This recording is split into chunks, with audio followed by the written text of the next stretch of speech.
This is Joy News Today. My name is Daniel Dazi. You're still watching our continued coverage of the funeral of the late His Excellency Busumuru Kofi Annan. Let's take the headlines on this hour. A legend goes home. Family, international community, and President Akufo-Addo pay glowing tribute to the late former UN Secretary General.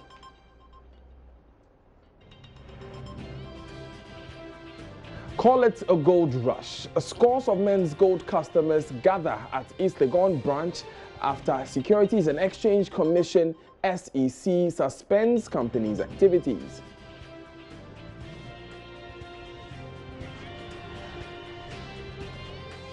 Financial sector woes deepen as UniCredit customers besiege Kantamanto branch to withdraw deposits after being told there's no available money due to Unibank's collapse. There's more in this bulletin. Stay with us.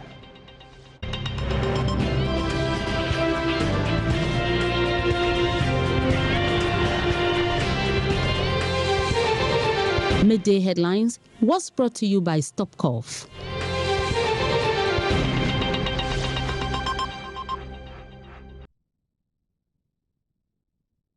Thanks for joining us once again. My name is Daniel Daze. What we'll do is we'll take you back to the military cemetery at Burma Camp here in Accra, where the private ceremony for the late His Excellency Busumuru Kofi Annan is currently ongoing. We understand that invited persons are dignitaries, family members, and other close friends of the late global icon. Let's take you there now.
Right, you're still watching Joy News Today. I am Daniel Daze. What you just saw is a scene at the military cemetery at Burma Camp here in Accra. The funeral cortege is yet to arrive. When it does, we will take you there. In the meantime, let's take a look at how the late Kofi Annan spent his last 12 months. This was prepared by the Kofi Annan Foundation.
As you're watching Joy News today, I am Daniel Daze. Our family, international community and President Kofi Annan have paid glowing tribute to the late former UN Secretary General Kofi Annan.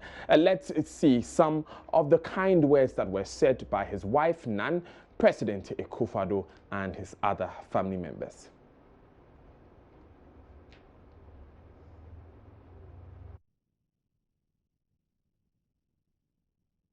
Kofi Annan was both one of a kind and one of us. He was an exceptional global leader, and he was also someone virtually anyone in the world could see themselves in. Those on the far reaches of poverty, conflict and despair, who always found in him an ally. The junior UN staffer following in his footsteps. The young person to whom he said until his dying breath, and I quote, "Always remember, you are never too young to lead, and we are never too old to learn." But his words were tough and wise, and sometimes the graver a situation, the lower that voice would get. We would lean in to listen, and the world would lean in, and we were rewarded by his wisdom. Kofi Annan was courageous, speaking truth to power, while subjecting himself to intense self-scrutiny.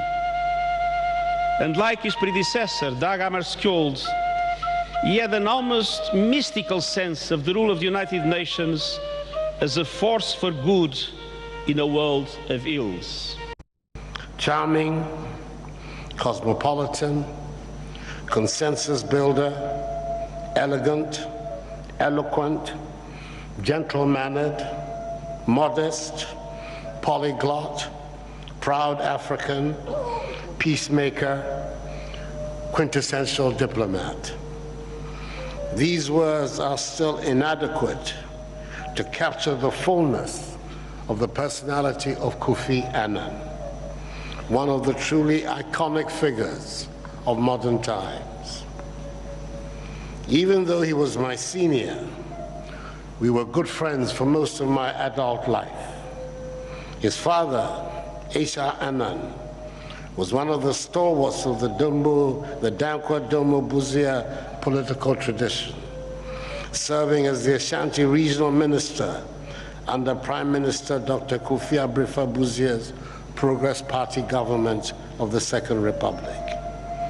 Although he never openly acknowledged in my presence his attachment to the tradition, his advocacy of human rights, respect for the rule of law, and the principle of democratic accountability was the very essence of that tradition.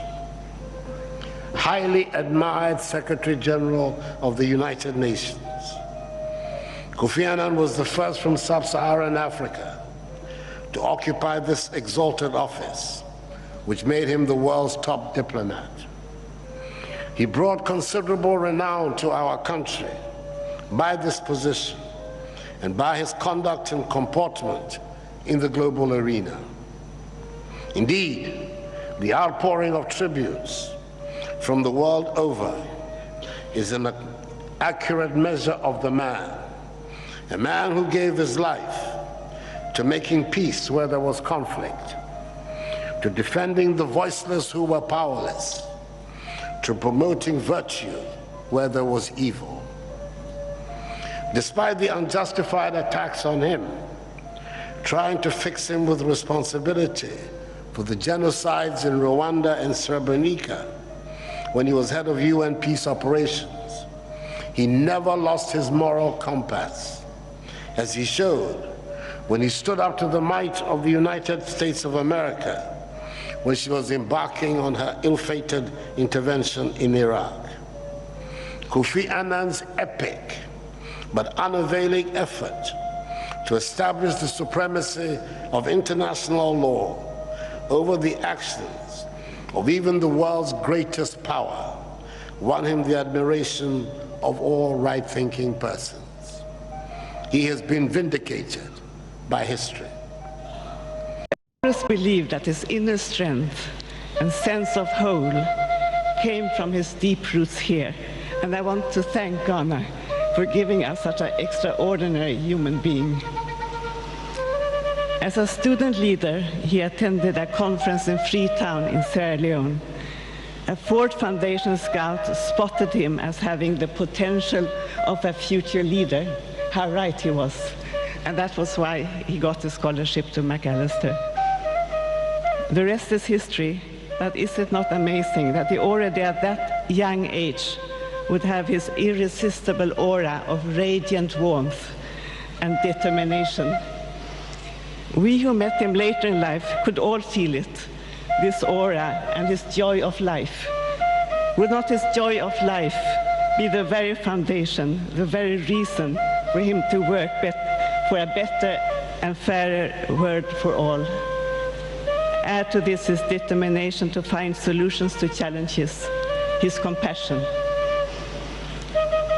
We have seen the tributes of leaders from around the world, recognizing his deep humanity and achievements on the world stage.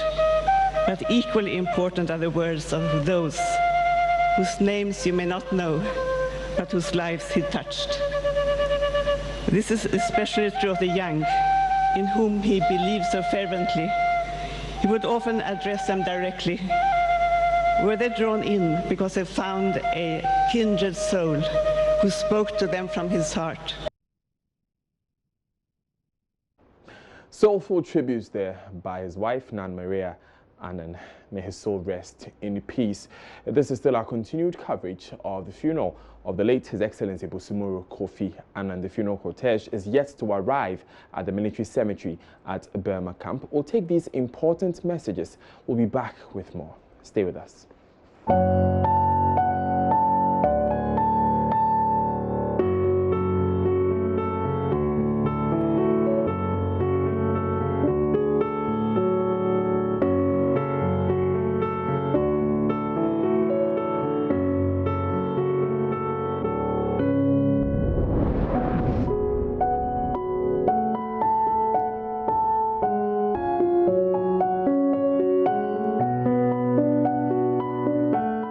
Those were some disgruntled customers at the East Legon branch of Menzgold. They were speaking to Emefa Juadozi. Emefa joins me in the studio. Emefa, describe the atmosphere at the company's premises when you went there. All right, so at the East Legon branch, there were quite a number of customers, about 40 to 50 of them gathered in front of the premises. But I mean, when I got there, there were other media houses who were already warned by security men to move away from the place. So I had to go in there. I had to go in there as a normal customer, just to interact with the customers, to know what exactly they were there for. So now, you went undercover? I went, you can say so. So I went there and I just, inquired from them why they were here, whether they were here to withdraw their monies.